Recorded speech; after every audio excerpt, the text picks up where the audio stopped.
But this from Chick to open up the show. Chick writes, so Kurt Warner, your punt return guy, that's Steve Suter. Steve Suter, one of the all-time greatest punt returners in the history of college football.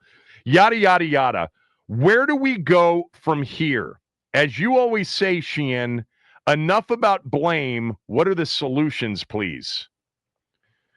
Yeah, I would say, Chick, why do we have to discuss solutions now? They still have 8 games left in this season.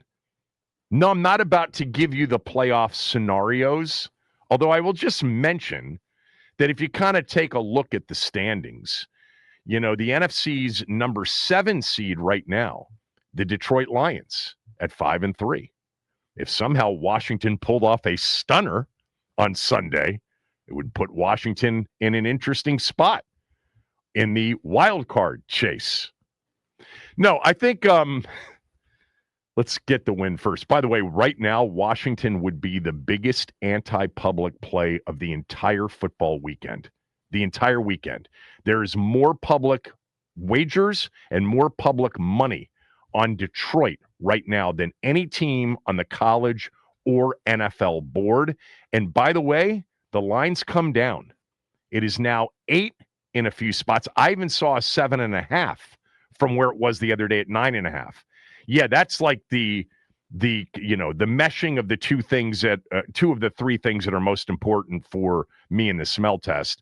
Anti-public, and then where's the sharp money? The sharp money, amazingly, is on Washington, and the public money is overwhelmingly on the Lions. So I'm pretty sure in tomorrow's smell test, I will have Washington plus the big number at home. We've seen it all year in the NFL. The big underdogs have covered and won outright, many, many times this year. It happens every year, actually, in the NFL. But what would be the reason for sharp money on Detroit? Well, I think what Dan Miller told us yesterday is part of the issue. They are injured too, especially along their offensive line, where Penei Sewell could miss on Sunday. You could argue he is their best football player, pound for pound on that team. So they had some injuries. They came off a game in which they got battered around by that Minnesota defense, really battered around on Sunday. So they're probably, the Sharps are probably giving Washington a chance to hang in there, and play well. Rain's in the forecast for Sunday, but I don't think it's for game time. I think it's before the game begins. Washington, the home team, it certainly doesn't feel like the game we were hoping it would be when the schedule came out, or even a few weeks ago, a rematch of the divisional round playoff game and, a matchup of two of the NFC's, good teams. We have a good team and we've got right now a bad team. But in terms of Chick, like, where do we go from now? What are the solutions? Look, you're not, Adam Peters and company are thinking about, the long term. And it is a surprise, we talked about this yesterday. It is a surprise to me that they didn't pull the trigger on something. They probably were in communication and were trying to potentially pull off a deal to bring some picks back. They have 6 picks right now. We've talked about these. First, third, 5th, 2 6th, and a 7th. They do not have a 2nd or a 4th. Those went as part of the Tunsil deal in the offseason. It's not like they have 3 picks. You are allotted 7. They have 6. They just don't have a 2nd and a 4th. So, it is not one. It's not close to a typical allotment, even though the total picks are 6, 1 less. It's where the picks are. They can still, make some moves. They could use that first rounder, which right now would be borderline top 10 to move back and pick up more picks. We'll see how it works. The solution, though, right now, Chick, from, a Dan Quinn coaching staff and player standpoint, is to try to win some games and get back into this thing. I'm being serious now. I understand what the odds are. I understand what the team looks like. We stink right now. I mean, we are terrible on defense, and there doesn't appear to be like a solution defensively. But NFL seasons every year are just wild. Now, if we were in week 12 or week 13, we could start focusing in on the draft, free agents, etc. I think we need to wait a few weeks. They're 3-6. They're not 0-9. They're not 1-8. They are 3-6, and they'll have the opportunities with games to work their way back into this thing. Do I think it's going to happen? I don't.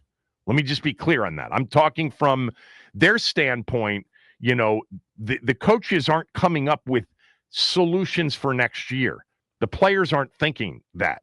They're thinking, how can we pull off a stunner at home on Sunday against a team that just took a beating, offensively? They've got some injuries along their offensive line, so they may be banged up like we are. How can we pull off a shocker, which happens all the time in the NFL, to totally change the narrative in 1 60-minute, 3-hour, window?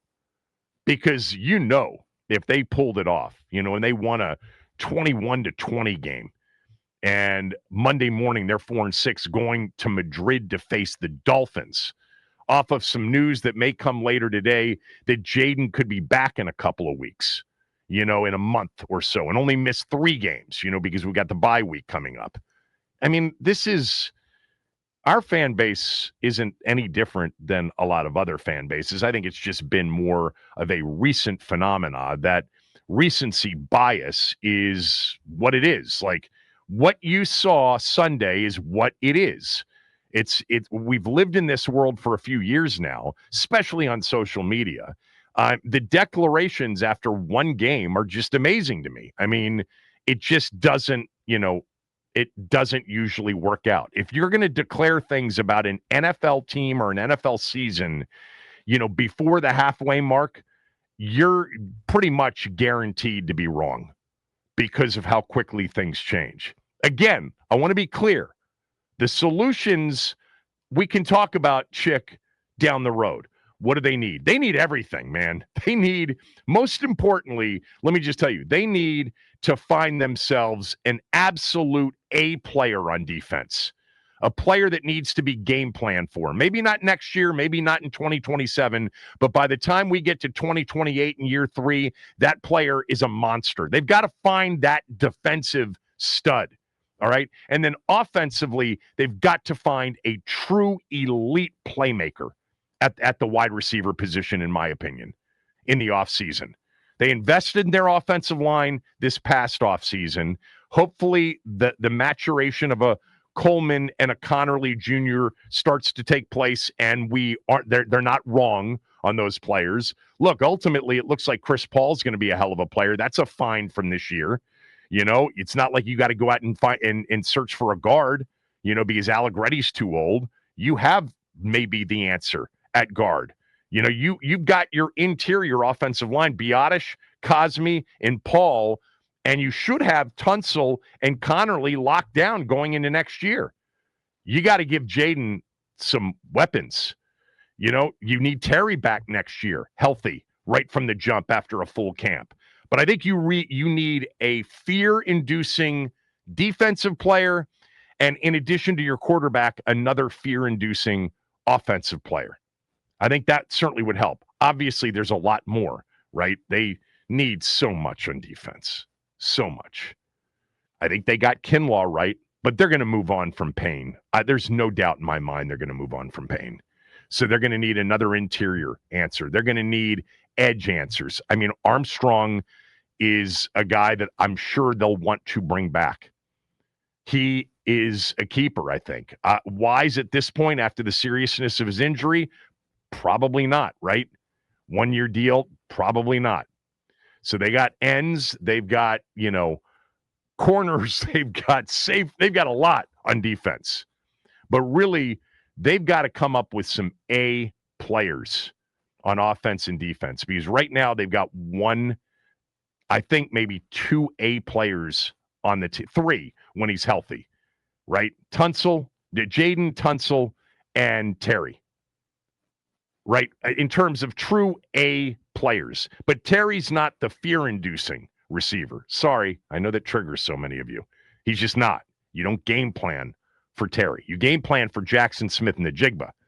Okay, you game plan for, there's 7, 8, 9 guys you game plan for. Terry's not one of those guys. He's a phenomenal contested catch guy, and there's something to be said for all guys like that.